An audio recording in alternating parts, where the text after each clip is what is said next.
It was a rainy Thursday night in Ikeja, Lagos. 24-year-old Alisa Obesai had just wrapped up a cozy birthday dinner at her friend Bola's apartment. They'd laughed, eaten suya and small chops, and even talked about their future tech startup, something Alisa had been quietly working on. Alisa wasn't just any girl. She was sharp, kind, and curious, a final-year software engineering student at Unilag with dreams of building apps to help small businesses in Nigeria. Everyone who knew her said she was the type who never missed a check-in, who always answered texts, and who knew how to keep herself safe.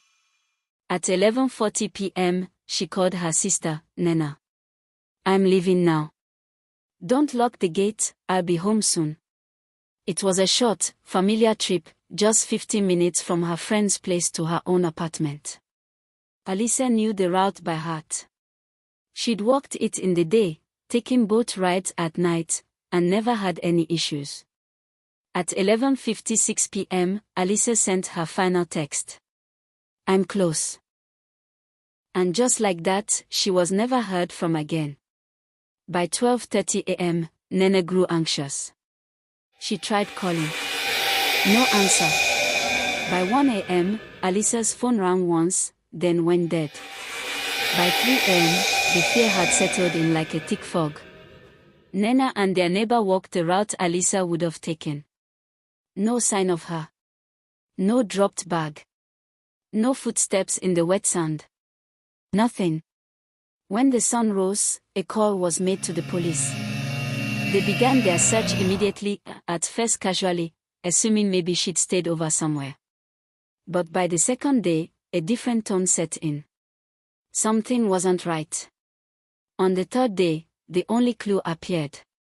Alisa's phone case, found near a gutter, 1 block from her house.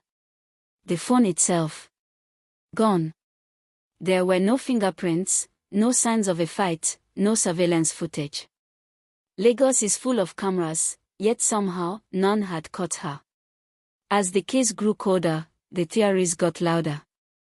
Some believed she'd gotten into a boat ride. Maybe one she thought was hers, or maybe someone posed as a driver. Others believed Alisa might have been followed, targeted, or watched. She had recently posted online about a man who had followed her after a class. Was it connected? Then the darker theories began to swirl. A thread on Twitter pointed out something chilling. In the past 6 months, 4 other women had gone missing in Lagos, all under eerily similar circumstances. Each had left a gathering. Each texted something like "I'm close" or "I'm on the way." And each was never seen again. No ransom messages. No found bodies. No arrest. Just silence. Alisa's family posted flyers, launched the hashtag #FindAlisa, and held prayer vigils. Her mother began sleeping by the front gate, hoping for a knock in the night. Her father drove around the city every evening, scanning faces at bus stops and in crowds, hoping to catch a glimpse. Weeks turned into months. A witness finally came forward, a night guard who claimed he saw a young woman walking with an umbrella around midnight. She looked nervous, glancing behind her. Then, according to him, a dark SUV pulled up beside her. But when pressed for details, he couldn't remember the license plate, the model, or even the direction it went. It was another dead end.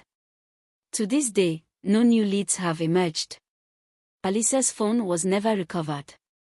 Her bank account, untouched. Her number, still disconnected.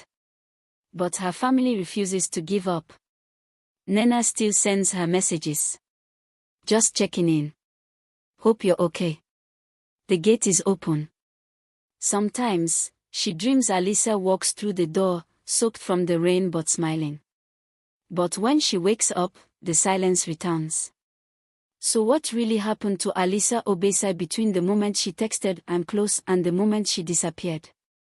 Was it a random attack? Was she part of a deeper, hidden pattern? Or did she uncover something someone didn't want the world to know? No one knows. And maybe, no one ever will. What do you think happened to her? Leave a comment below.